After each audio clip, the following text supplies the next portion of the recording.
Welcome to Phil Wilson Chats with Celebrities. And here's your host, Phil Wilson. Listen to these startling facts.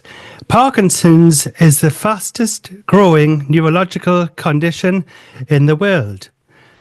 Every hour, 2 people in the UK are told they have Parkinson's. There are 153,000 people currently living with Parkinson's in the UK and 8.5 million globally. Now, doesn't that make you think?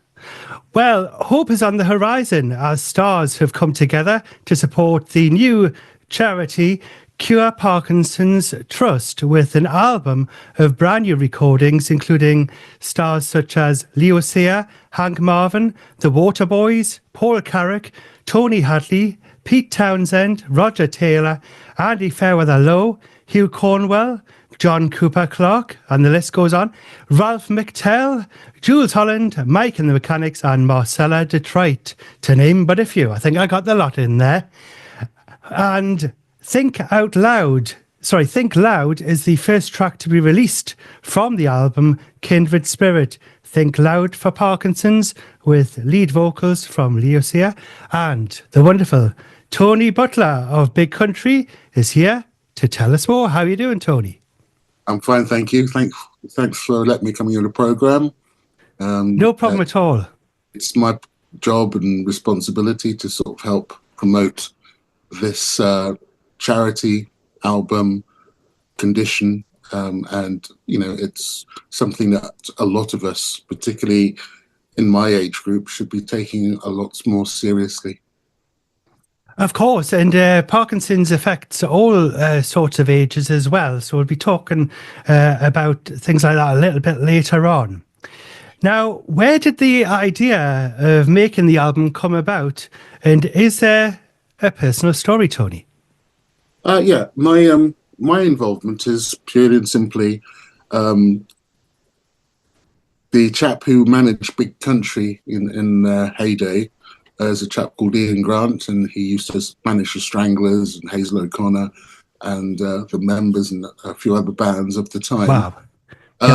Yeah. He unfortunately got Parkinson's some 8 years ago, and I've seen him deteriorate sort of daily, because I was always in touch with him for various reasons, and I saw him deteriorate, and I kind of thought, well, this is an awful thing to happen to anybody, but he was a very active guy. He was very much a big name in the music industry as a manager. Yeah. And I just saw him and his energies and everything being cut short by this debilitating disease. He then came up with the idea of doing the initial track, Think Loud, and sort of putting together the concept of Kindred Spirits. Yeah. This basically is just calling upon people he knew in the industry to see if they would be interested in getting involved, and him and a chap called Paul Mitchell sort of got a track together. Slightly funny aside here is that as much as Ian Grant has been the manager of Big Country and very successful, he's never written a song before in his life. And and he actually ended up writing the lyrics for this one, which I thought, big up to you. It's good. Everybody's got to have a shot at something, and especially when it sort of means so much to him, for him to write the lyrics was probably a really big deal. Anyway, so I wasn't actually involved in the actual single, but what he did get me to do was be part of the video, which I promoted at the time. And so they just asked various people like myself to come up and just do a video clip of yourselves miming something Right. Yes. and it got included on the video. So that was nice to be involved there. But because I've known Ian Grant for over 30 years as manager and friend, I kind of thought, well, if this is going to, if he's enthused by the single, he's not going to stop. He's going to want to do an album, because that's just the way he is, and that's the way he thinks. He's a very creative manager and always wants to push the envelope a little bit. So he then started talking to me about, doing an album, and then, just harvesting lots and lots of different sort of influential and famous people to get on it.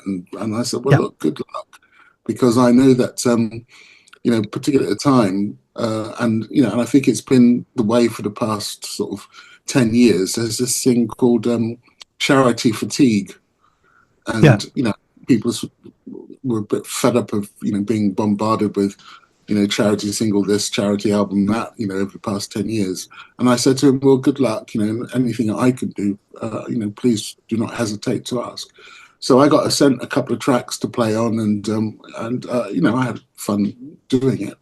But I didn't want to get involved any more than that, because I thought, because it's Ian's gig, essentially, I thought, well, you need to get on and get people attracted, because you can talk to people about it because of your personal experience with the syndrome. So my role was supportive, but again, I think more than anything else is the fact he's my friend, and he's suffering immensely.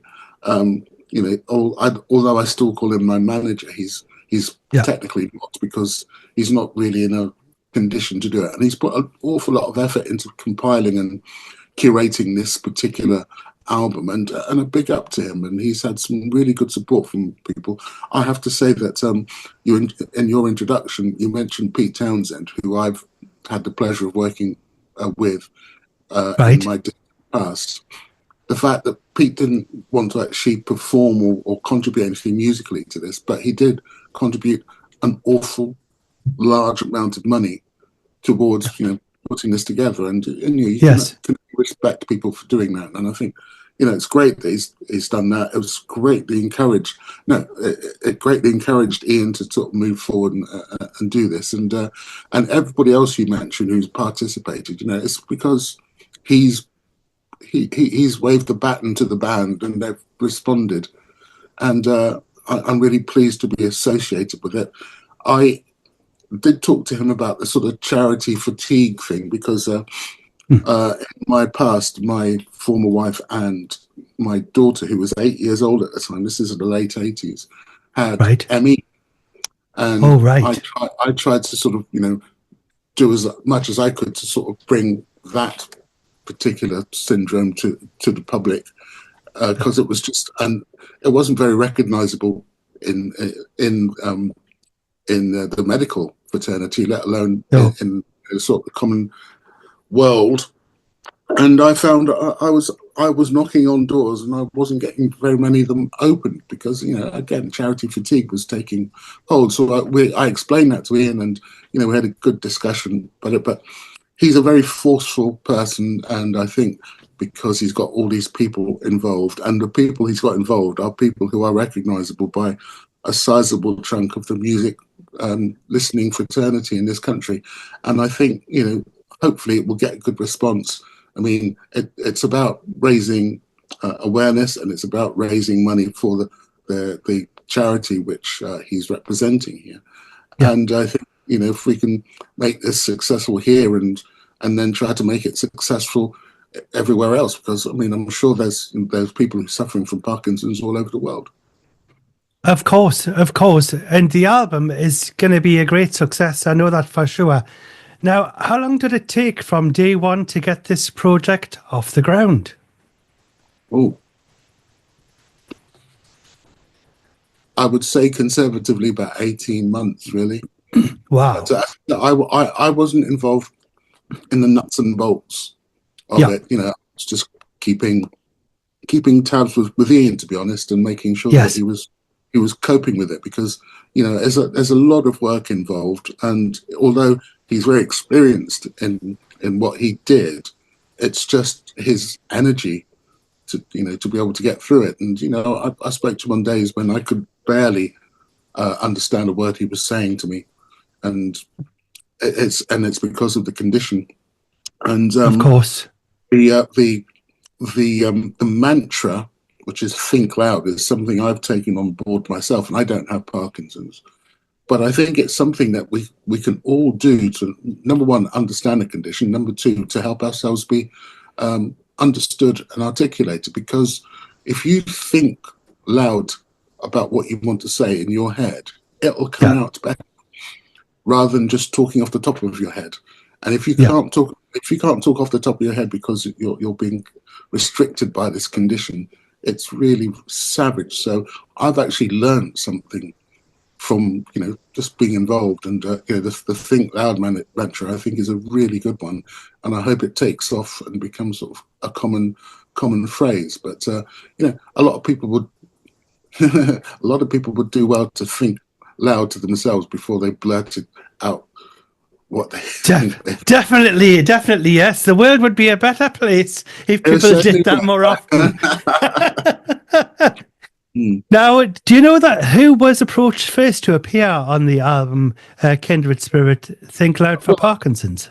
I think Leo Sayer was, obviously, because he did the vocal on the Think Loud Kindred Spirit single.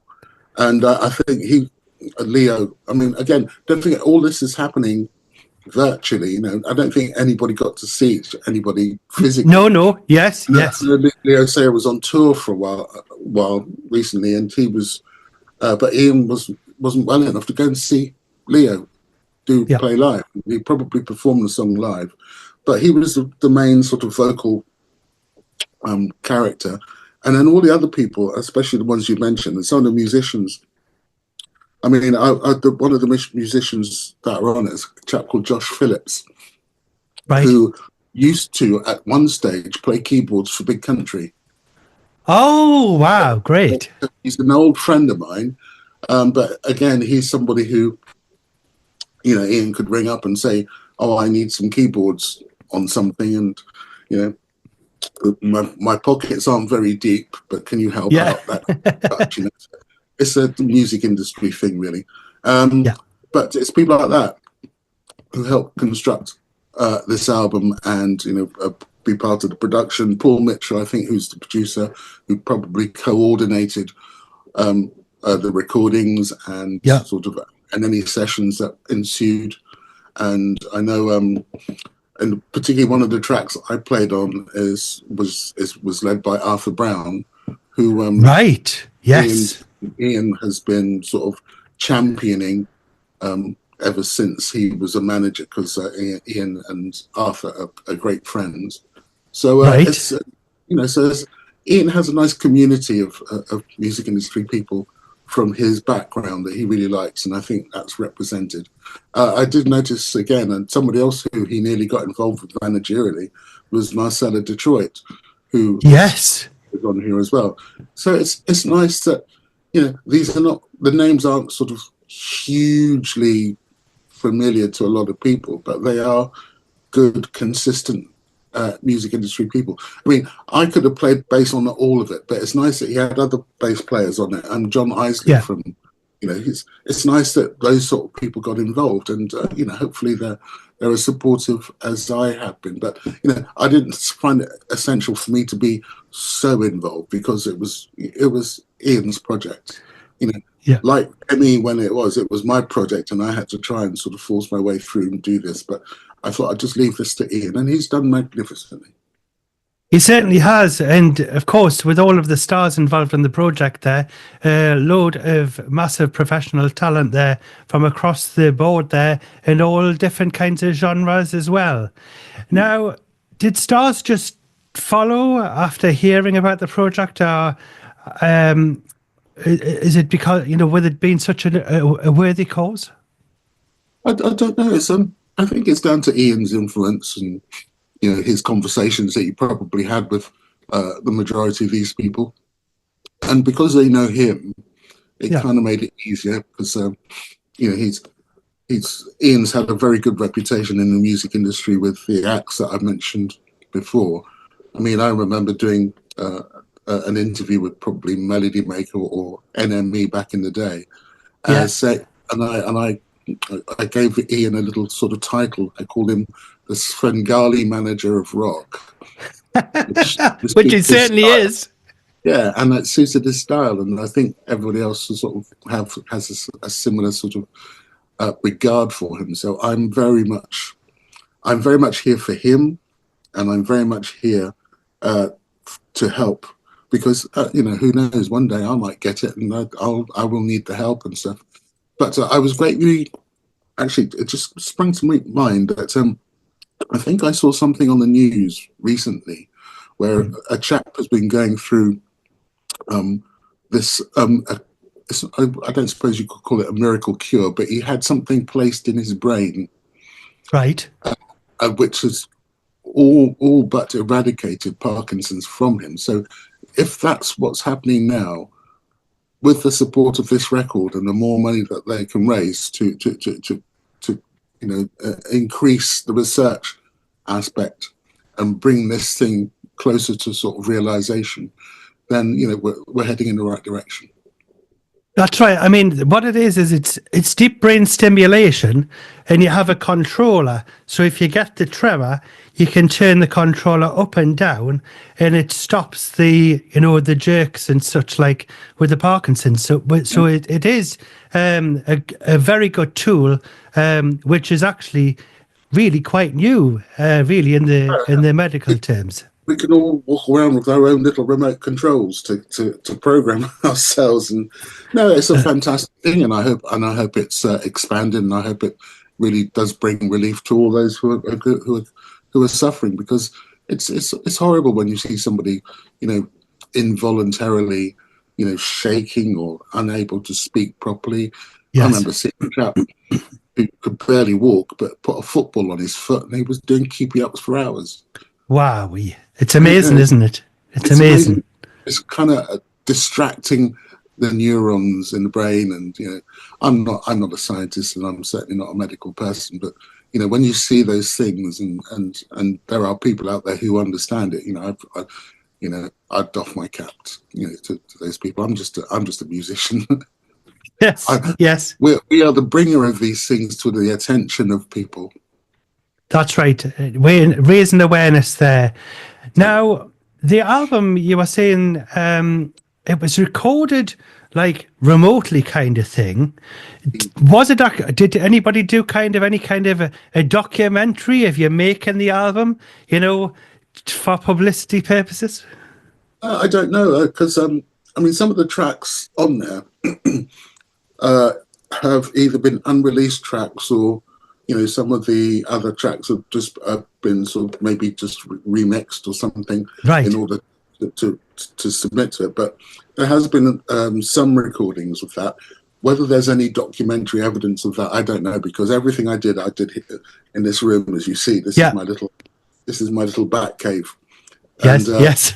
I just do all my recordings from here, and then I throw the files out into the ether, and it arrives on the producer's desk, and that's it. And then they do everything else. So it's a comfortable way. I mean, without that, it would be so expensive. Yeah. To have musicians, coming in from everywhere, because some of these musicians on this album are in America. Yeah. And there's no way that you can fly people over to do a session or whatever. And the recording is expensive. Home recording is just a beauty. It's a lovely thing. I mean, I'm not that I'm trying to plug anything here, but I've been working on my own album now for 3 years, and I'm practically finished. And but I've done it all here in this room. Wow. The technology, and I absolutely feel so at home. I mean, when I was a kid, I always wanted to be a musician and a recording artist, and walking into a big recording studio was always, a thing for me. Yes. But you can do it at home, and that's right. It's fantastic. And I want to I'd like to sort of expand that concept to other people, but I don't like the idea of phasing out normal recording studios where people get together to play, because that's something I enjoyed incredibly during my time with Big Country and all of the stuff that I've done before that. It's about working within a community. But I've reached a different stage in my life now where, I don't want to be in a band anymore. I don't want to sort of be in that sort of thing. I'm not really sort of au fait with the music business anymore anyway. Yeah. Because, but I just love making music. And the fact I can record it in this little room and then I can put it out on the internet and, and try and see if people can appreciate is all I look for. Things like the Parkinsons album need the traditional roots of music industry promotion. Hence this interview. Yes. These things cost money to do, but I think you've got to speculate to accumulate, and that's another way to go. But for me personally, no, not at the moment anyway. Now, for listeners, you will not know this. I'm speaking to Tony, and he's actually got lots and lots of guitars there, and they're electric guitars and probably bass guitars and acoustic. Tony, have you played any of them on any of the tracks that are on the on this new album? I can't. You probably can't see it, but one of the tracks that I played on, I decided to do something which I don't normally do, and I played a fretless bass. Right. Wow. Yeah, out of all my guitars, I'm not going to tell you how many I've got, but out of all my 6 guitars I've got, I've only got six basses, and all the rest are the 6-string versions, and they're my babies. And every now and again, I'll pick one up and stroke it and play it, and hopefully come up with something worth thinking about in terms of recording. And it's a lovely thing. I've been a guitar enthusiast for most of my life. I was playing in a band where guitars were the be-all and end-all. I mean, Big Country was about guitars. It certainly was. And guitars. And it fascinated me to work with my own colleagues, to see them, working, playing guitar and stuff. And it was just, it was a joy. So, after my time with Big Country came to an end, I still wanted to have an association with the guitar, although by trade I'm a bass player. And I enjoy doing my own thing. I mean, this album that I'm working on, I've already given it a title, which is unusual. It's called No Profit in a Peaceful World. And they are songs which I wrote on an acoustic guitar, and then I've recorded them as if I was a band. Wow, so that's amazing. I've done everything. I've even done the drums because technology allows me to do that. But, for me to sort of think about it in terms of a band, it would take it away from the premise of what I wanted to do. If I was still in a band, I would be writing songs for the band. But I'm not in the band, so I'm writing songs for myself, and I'm representing myself with all the instrumentation, arrangements, vocals, the whole lot. I've done it all myself. And, this is what I want to do at this stage of life. I have no ambitions of being a pop star anymore. I've got no ambitions of lengthy tours or the limelight. I just want to make good music. And, I was one of the best British bands for making and creating great music. So it's just a tradition I want to keep. I'm not worried about the rest of it. Definitely. Yeah. And is your new album going to be coming under your name, Tony Butler?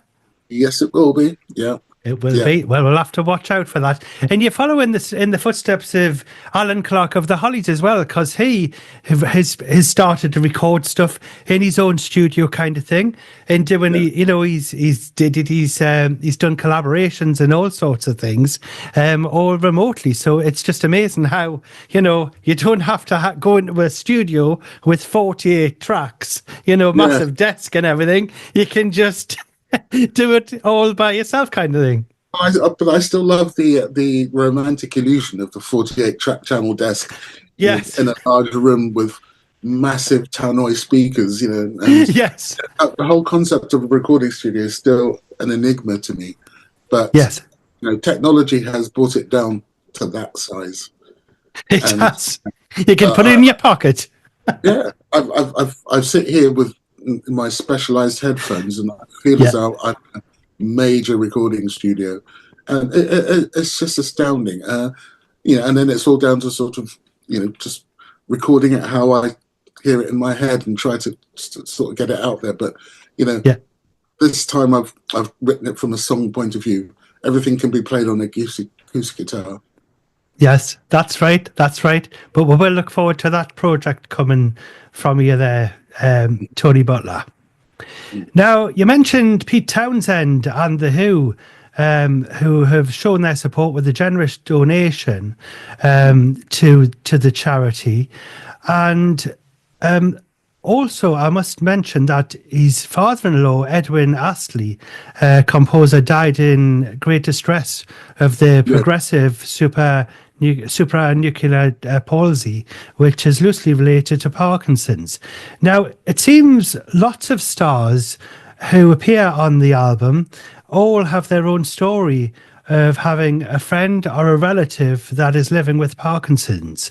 Did this bring more creativity to the table, with it being an album that is such an important fundraising tool for Cure Parkinson's Trust? Well, I mean, everybody will have their different reasons for getting involved in projects like this, and I think, mine is special because of my special relationship with Ian.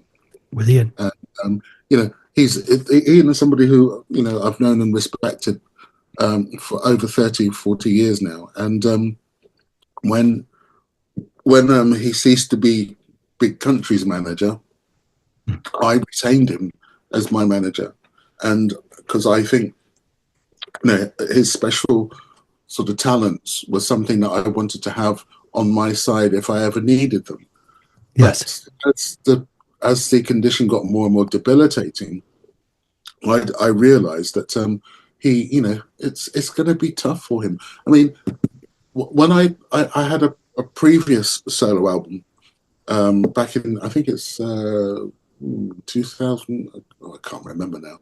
Anyway, but I did one of these things called a crowdfunding exercise through an agency that used to do that. And, right. And I would have to travel to London to go and have meetings with them.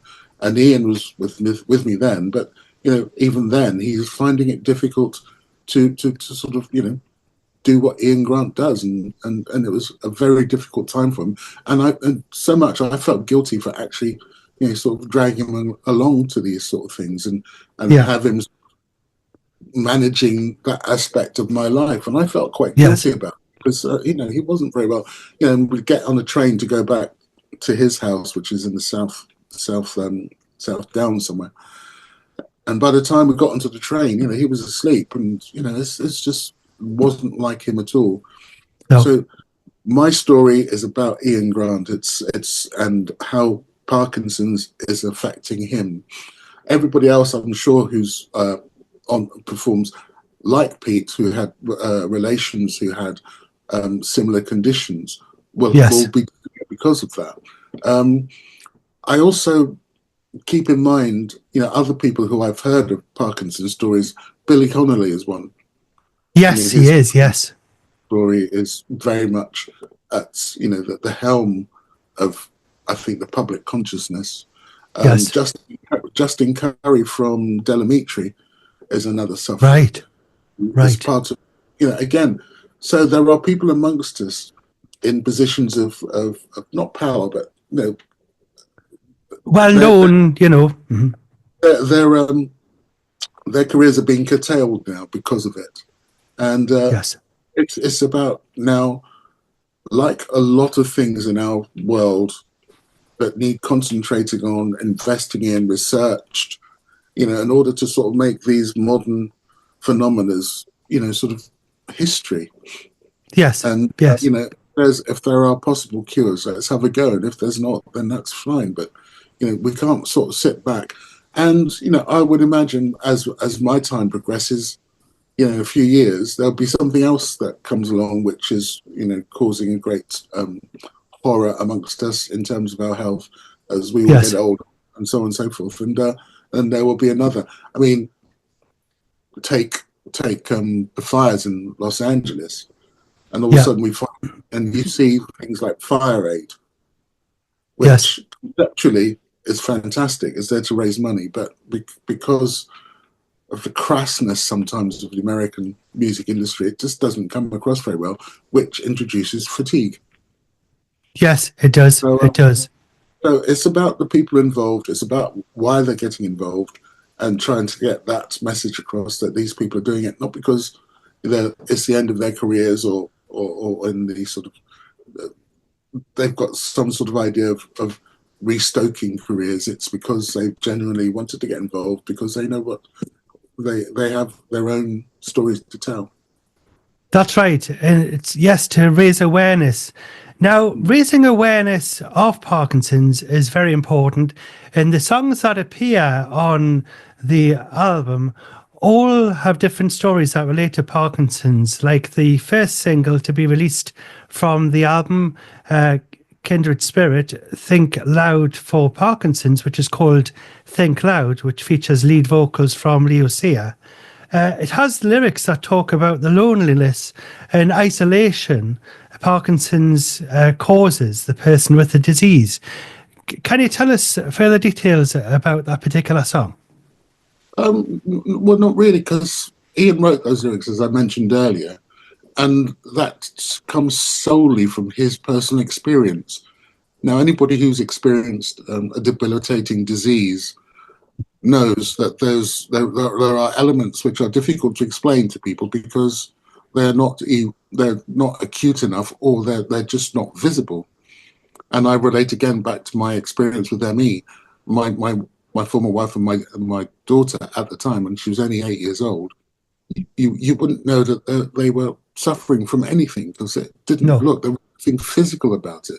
So when you get somebody like Ian talking about his condition from his point of view through the lyrics, that's as genuine a viewpoint as you can get about what the condition's like. And if you can associate that with yourself, associate yourself with it, then yes, you're going to have a better understanding. I think if Ian got somebody else to write the lyric for him, it wouldn't come out across that way because it would be somebody pretending to understand. It would be like me writing the lyric for it. I can't think what's going through your mind when your brain's saying to do something and your body won't respond, and then your body starts doing something which your brain can't control. Yes. The mental desolation I can only imagine is just horrendous. Now, if those are the sort of elements of the lyrics that are coming through from that track, then it's because that's what Ian's experienced. And and it's not about good lyric writing. It's about making sure that whoever listens will get what he's doing and what he's saying and what he's thinking, because a lot of us won't get that, so we won't be able to associate ourselves with that. So we won't take the lyric in. You tend to associate yourself with things that you know about. And I hope a lot of people don't get to know about Parkinson's and a plethora of other sort of diseases, which makes us quite insular as people, and ruins one's life. Because the other aspect is it's not your own life that's being ruined; it's the family. I mean, I know Ian's family, and I know what they've gone through, or I have an idea of what they've gone through, and it's not been easy. It's not easy to watch a loved one sort of being peeled away by this thing that nobody seems to be able to sort of get to grips with. And I have deepest love for Ian's wife Debbie and his kids, James and when it comes to names I get really bogged down. Yes, I'm the same. They've got their own lives to get on with, but they've got to be very mindful that Ian needs a lot of attention, treatment, caring, understanding. And I think, that's where the lyrics come from as well, because he's aware of what it's doing to them. So I think, families are hurt as much as the person with the condition. Of course, and the album has got lots and lots of different tempos of tracks, but all have a message in there. So everyone has to get a copy of the album Kindred Spirit, Think Loud for Parkinsons, because it's got some great stars on there, great melodies, but just have a listen to those lyrics because the message is definitely there and comes across great, and especially there with that particular first single that's being released there, Think Loud, with vocals from Leo Sayer. Now, you mentioned about the video. Now, you're in it, Tony, and how long did it take to put together? It took me all of 10 minutes with my mobile phone. I thought you were going to say it took months and months. Well, probably took whoever put the video together. Mostly took a little while because Yes. Again, video editing is just not something I really enjoy, and whoever put that together probably had to go through hours and hours of people's contributions and put it together to make some sense of it. So whoever did that, then that's great, because don't ask me to do that stuff. I can't. I haven't got the patience. I got all the patience for recording, but not for things like videos and stuff. So it's a strange one to do, because it's the first time that I've done anything, using technology in a modern style. Setting up my mobile phone in a position, and then just doing it, and then firing the file down through the internet. And I find that quite amusing, to be honest. I think it's such an isolated way of working, but when you've got somebody who knows what they're doing in the video editing, sort of stage, then you can make it interesting with everybody's contributions. But if it was me, it would have taken me 6 months. But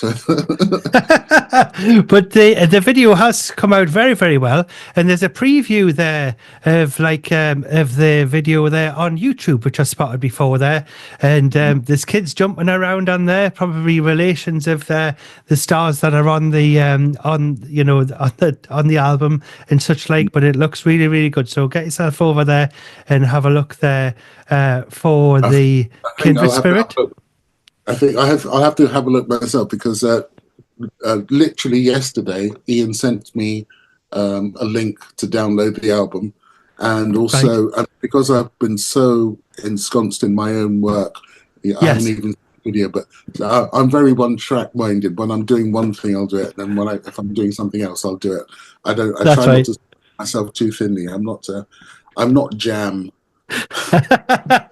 Jelly. So yes, everyone check that out there. Get yourself over there. Search for Kindred Spirit, Think Loud for Parkinsons, and you'll be able to have a look there. It'll show you all the details there about that track as well. Now, Tony, where can listeners find out more about Cure Parkinson's Trust and buy the single and album? I believe that the album is going to be a download version. There's going to be a limited edition CD and vinyl. Yeah. How limited?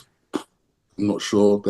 I'm sure they'll just work to whatever the requests for the album. But yes, it's downloadable on all the major platforms these days. I live in Cornwall, and we don't have a record shop here at all, so I'm not sure.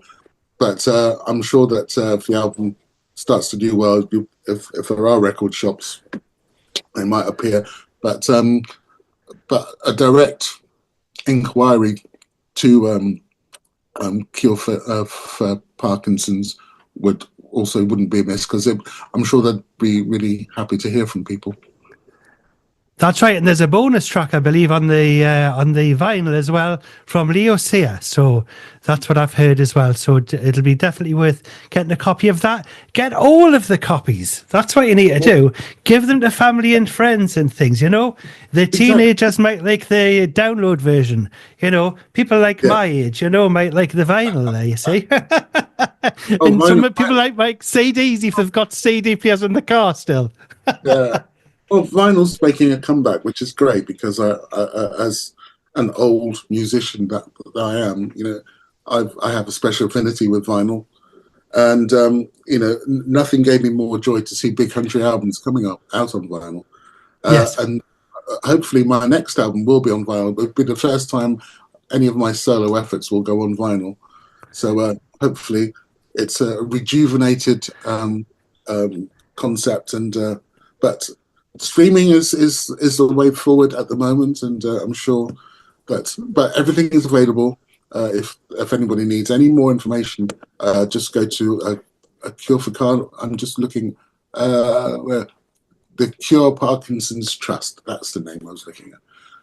So the Cure Parkinsons Trust is the way to get even more information on the condition, the other areas where you can find out some information, and if people just want to donate without buying the product, they're the people to contact.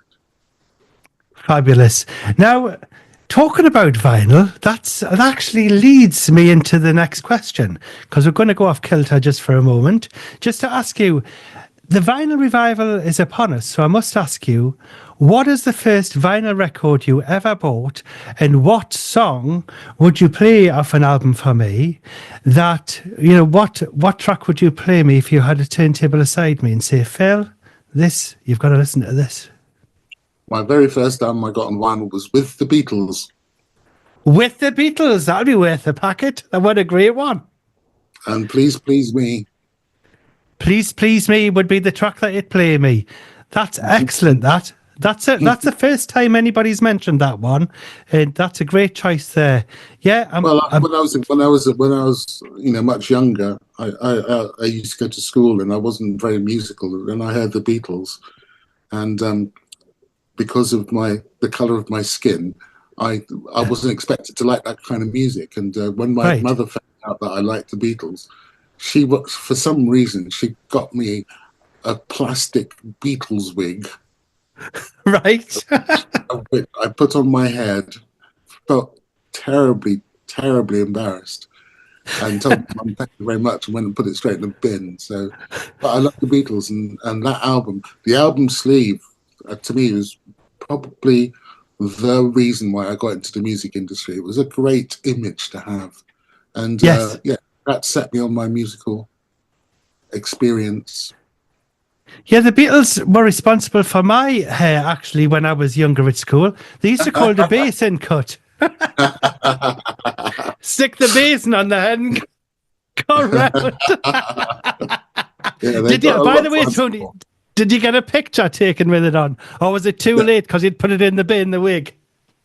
No pictorial evidence exists.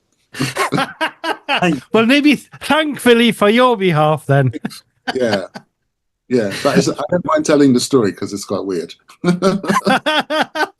I think it's great. I love it. I love that story there, Tony. Now, Tony, you're not going to believe this. We've run out of time. So it just leaves me to say thank you so much for joining me on the show this week. And I'd like to wish you all the very best with this fabulous album, Kindred Spirit, Think Loud for Parkinsons, in aid of the Cure Parkinsons Trust. And I'd just like to ask, would you like to come on the show again and talk about your music in the future, or have I frightened you away? It would be an absolute pleasure. Fabulous, fabulous. I shall get your details from the PR company that have passed on these details, and I'm sure that when the time is right, hopefully I can make an application to you guys for another chat and explain what no profit in a peaceful world is really about. Excellent, Tony. Well, you've got one up on me, on everybody else, because you can see now where it's been recorded. That's right. That's right. Yes, it's an exclusive there. So, Tony, if you just hang around for a second, but finally, please, can you introduce Think Loud, taken from the brand new album, Kindred Spirit, Think Loud for Parkinsons, in aid of Cure Parkinsons Trust. Okay. Well, maybe I should write all that down. Okay. Hi, this is Tony Butler here. I'm at the moment part of Kindred Spirit. Kindred Spirit have a single, Think Loud, and they have an album, which is obviously the same title by Kindred Spirit. It's for Cure for Parkinson's. It's about bringing awareness and raising cash to try to do something with this very debilitating disease. Anyway, enough waffle from me. It's Think Loud. Thank you so much, Tony, for joining me on the show, and we'll speak to you soon. All the best. Thank you.